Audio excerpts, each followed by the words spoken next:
Install Android 12 on OnePlus 70 and 70 Pro via AOSP ROM. Please check the description for important notes and all the download links.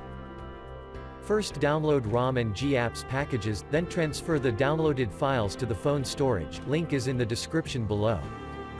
Step 2. Boot your device into TWRP recovery. Once in TWRP, click on Wipe, Advanced Wipe, and select the check boxes, as shown in the image, excluding internal storage. Step 4. Swipe the button to wipe the device. Step 5. Go back to the recovery main screen, and tap on the Install button.